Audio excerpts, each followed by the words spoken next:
Les femmes veuves qui sont là, qui sont orphelines. Le Conseil Jeunesse Développement est une organisation de jeunesse qui existe depuis les années 50. Et la mission du CJD, c'est vraiment de promouvoir le vivre ensemble et la diversité culturelle comme une richesse auprès des jeunes. En ce qui concerne le projet Rwanda, effectivement, il est né à partir d'un groupe de jeunes du CJD. Donc, c'est 5 jeunes qui sont porteurs du projet et qui vont aller rencontrer au Rwanda d'autres jeunes qui travaillent dans le processus de réconciliation au Rwanda.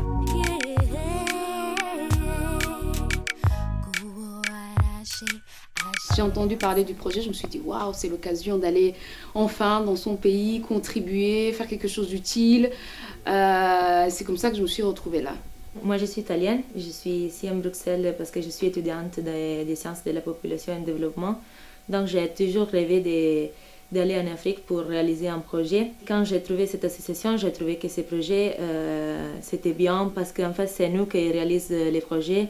J'ai eu la possibilité de suivre chaque étape du projet. Nous avons choisi le Rwanda parce que c'est un pays qui est quand même sorti d'un génocide, mais qui aujourd'hui est un exemple du vivre ensemble.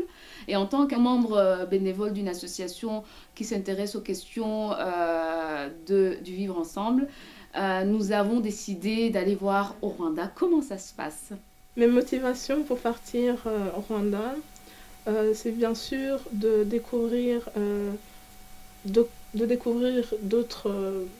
une autre culture, d'apprendre le vivre ensemble autrement. Et les jeunes que nous allons aller rencontrer là-bas, ils sont actifs dans tout ce qui est lié à la stratégie du crédit bétail. Et également, ils mettent en place des animations pour sensibiliser la population à la communication non violente et à la culture du pardon.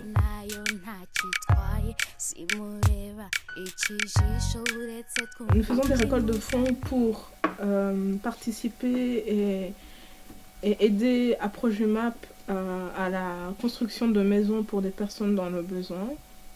Et en fait, ce qu'ils font, donc, c'est donner un toit à des personnes dans le besoin. Et c'est une manière aussi de faire du travail communautaire. Donc, toute la communauté participe à aider une personne. Plus précisément, ce projet au Rwanda va s'articuler autour de 2 activités. La construction ou la réparation des maisons endommagées et le crédit bétail rotatif. Ça, c'est la collectivité villageoise dont fait partie Anne-Marie, qui est veuve. Elle a besoin de reconstruire sa maison qui est en mauvais état. Pour cela, Anne-Marie peut compter sur les villageois qui, ensemble, vont reconstruire sa maison, comme elle a pu le faire pour d'autres villageois. Lui, c'est Jean de Dieu. Suite au génocide, il est orphelin. Il fait partie de la même communauté villageoise qu'Anne-Marie. Jean de Dieu aimerait acheter une vache pour produire du lait et ainsi contribuer au développement de son village. Pour cela, il va demander à la collectivité de lui prêter de l'argent qu'il devra bien évidemment rembourser. Avec cet argent, il va pouvoir se rendre chez un villageois propriétaire de bétail, acheter sa vache et la ramener chez lui. Jean de Dieu va démarrer sa production de lait et pourra ensuite le redistribuer au sein de sa collectivité. Jean de Dieu aurait également pu choisir de faire procréer sa vache. De l'union entre sa vache et un bœuf de la collectivité serait né un veau qui aurait été à son tour vendu à un nouvel éleveur contre l'argent de la collectivité. C'est un peu ça le vivre ensemble au Rwanda.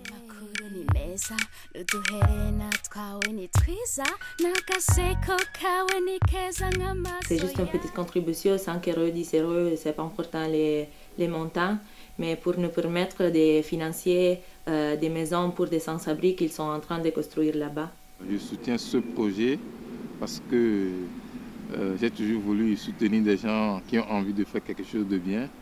Donc, plus précisément, moi, je suis dans ce projet pour pouvoir aider ceux ou celles qui vont partir au Rwanda en récoltant des fonds via des activités qu'on organise, soit des barbecues, soit des concerts, afin de récolter ces sous-là pour pouvoir réaliser ce voyage.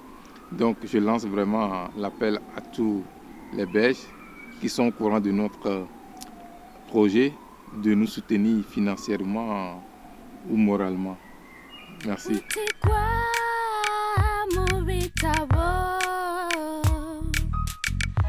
C'est toujours nous, en tant que personnes du Nord, qui allions donner des conseils ou bien donner des conseils sur le vivre ensemble ou bien sur d'autres projets. Mais là, le message que nous lançons, c'est qu'on peut également apprendre des stratégies de vivre ensemble du Sud. Et ça permet également de casser les préjugés, de voir toujours la relation dans le sens Nord-Sud, mais cette fois-ci, on va voir la relation dans le sens Sud, le Sud qui apporte au Nord. Ce